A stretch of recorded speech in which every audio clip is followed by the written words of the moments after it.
नमस्कार. आपल्या शरीरात एक असं इंजिन आहे जे जन्मापासून ते अगदी शेवटच्या श्वासापर्यंत एका क्षणासाठी थांबत नाही. हो, आणि ते इंजिन म्हणजे आपलं हृदय. तर आज आपण ह्याच अद्भुत यंत्राची सगळी रहस्य उलगडणार आहोत. चला तर मग सुरुवातच करूया एका थक्क करणाऱ्या आकड्याने. 1,00,000. जरा कल्पना करा, आपलं हृदय दररोज जवळपास 1,00,000 वेळा धडधडतं. आता विचार करा, ही ऊर्जा किती असेल?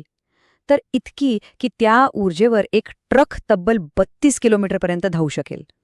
हे आहे आपल्या हृदयाचं अथक काम, जे आपल्या शरीराच्या प्रत्येक पेशीला प्रत्येक क्षणी जिवंत ठेवतं. तर मग चला, आपल्या या जीवनदायी हृदयाला, म्हणजे आपल्या शरीराच्या या सर्वात महत्वाच्या इंजिनला जरा अजून जवळून पाहूया.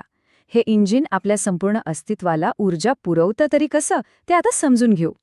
असे समजा की आपलं हृदय म्हणजे एक सुपर एफिशियंट कुरिअर सर्व्हिस आहे.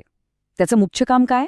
तर ऑक्सिजन आणि पोषक तत्वांचे पॅकेजेस शरीराच्या अगदी कानाकोपऱ्यातल्या प्रत्येक पेशीपर्यंत पोचवणं आणि तिथून कार्बन डायऑक्साईडसारखा कचरा उचलून परत आणणं. ह्याच अविरत देवाणघेवाणीवर आपलं संपूर्ण आरोग्य अवलंबून आहे. बरं, आता हृदयाच्या आत डोकावून पाहूया का? त्याची रचना समजून घेण्यासाठी आपण एका इमारतीच्या ब्लूप्रिंटची कल्पना करू. हो, खरंच, आपल्या हृदयाची रचना ही एखाद्या कुशलतेने मानलेल्या इमारतीसारखीच आहे. ही कल्पना एकदम परफेक्ट आहे, नाही का?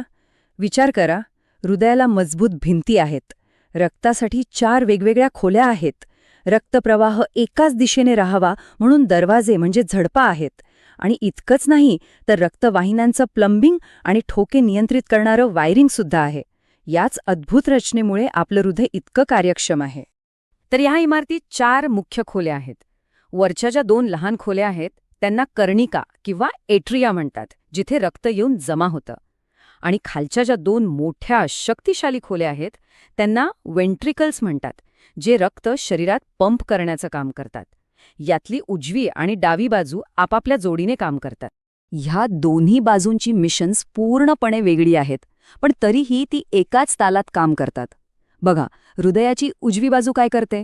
तर शरीरातलं वापरलेलं म्हणजे ऑक्सिजन कमी असलेलं रक्त फुफ्फुसांकडे शुद्धीकरणासाठी पाठवते, आणि त्याचवेळी डावी बाजू फुफ्फुसांकडून आलेलं ताजं ऑक्सिजनने भरलेलं रक्त प्रचंड दाबाने संपूर्ण शरीरात पोचवते.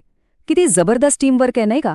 पण हे रक्त नक्की फिरतं कसं आणि हृदयाचे ठोके इतके नियमित कसे पडतात, यासाठी आपल्याला हृदयाच्या प्लंबिंग आणि वायरिंग सिस्टमकडे लक्ष द्यावं लागेल. चला, हे सगळं काम करतं तरी कसं ते पाहूयात. रक्ताचा हा प्रवास म्हणजे 4 टप्प्यांचं एक न संपणारं चक्र आहे. पहिलं, शरीरातलं वापरलेलं रक्त उजव्या कर्णिकेत येतं. दुसरं, तिथून ते उजव्या वेंट्रिकलमार्फत फुफ्फुसांकडे धाव घेतं ऑक्सिजन घेण्यासाठी. तिसरं, ऑक्सिजनने ताजेतवाने झालेलं रक्त डाव्या कर्णिकेत परत येतं.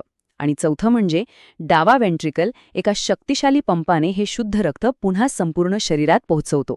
आणि हे चक्र अविरत सुरूच राहतं. पण हे पंपिंग इतक्या अचूकपणे होतं कसं? तर इथे हृदयाची विद्युत प्रणाली म्हणजे तिचं वायरिंग कामाला येतं. या प्रणालीचा खरा बॉस आहे सायनोएट्रिल किंवा एसए नोड. हाच आपल्या हृदयाचा नैसर्गिक पेसमेकर आहे. प्रत्येक ठोक्यासाठी लागणारा विद्युत सिग्नल म्हणजे ती एक छोटीशी ठिणगी इथेच तयार होते. एसए नोडमधून निघालेला हा विद्युत सिग्नल एका खास वायरिंगच्या नेटवर्कमधून प्रवास करतो. तो एव्ही नोड, बंडल ऑफ हिस आणि मग पुरकिंजे तंतूंपर्यंत पोहोचतो. हे नेटवर्क काय करतं? तर हृदयाच्या सर्व स्नायूंना एकाच वेळी एकाच तालात आकुंचन पावण्याचा संदेश देतं. यामुळेच हृदयाचा प्रत्येक ठोका हा अत्यंत प्रभावी आणि सुनियोजित असतो. हे सगळं ऐकायला किती अद्भुत वाटतं, नाही का? पण कोणत्याही मशीनप्रमाणे या यंत्रातही कधीकधी बिघाड होऊ शकतो. जेव्हा या गुंतागुंतीच्या प्रणालीमध्ये काही समस्या येतात तेव्हा गंभीर आजार डोकं वर काढू शकतात. चला, या यंत्रात होणाऱ्या काही सामान्य बिघाडांबद्दल म्हणजे मॅलफंक्शन्सबद्दल जाणून घेऊया. इथे काही सामान्य सिस्टम एरर्स आपण पाहू शकतो. ॲरेथिमिया म्हणजे हृदयाच्या वायरिंगमध्येच काहीतरी गडबड झाली आहे. कोरोनरी धमनी रोग म्हणजे हृदयाला रक्त पुरवणाऱ्या प्लंबिंगमध्येच ब्लॉकेज निर्माण झालाय. उच्च रक्तदाब म्हणजे रक्तवाहिन्यांवर गरजेपेक्षा जास्त दाब पडतोय. आणि झडपेचा आजार म्हणजे हृदयाचे दरवाजे नीट उघडझाप करत नाहीयेत. या सगळ्या समस्यांकडे वेळीच लक्ष देणं खूप महत्वाचं आहे. तर मग प्रश्न येतो की या इतक्या महत्वाच्या यंत्राची काळजी घ्यायची कशी? हा शेवटचा आणि खरं तर सर्वात महत्त्वाचा भाग आहे. याला आपण आपल्या मशीनसाठीचं ओनर्स मॅन्युअल म्हणू शकतो.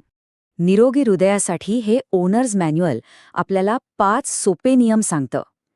हृदयासाठी चांगला आहार, नियमित व्यायाम, निरोगी वजन राखणं, तणावावर नियंत्रण ठेवणं आणि धूम्रपान टाळणं. या सवयी आपल्या हृदयाच्या यंत्राला दीर्घकाळ सुरळीत आणि निरोगी ठेवतात. एक गोष्ट लक्षात ठेवली पाहिजे की छोट्या छोट्या बदलांमधूनही खूप मोठा फरक पडू शकतो. तर मग हा प्रवास संपवताना एक महत्त्वाचा प्रश्न उरतो.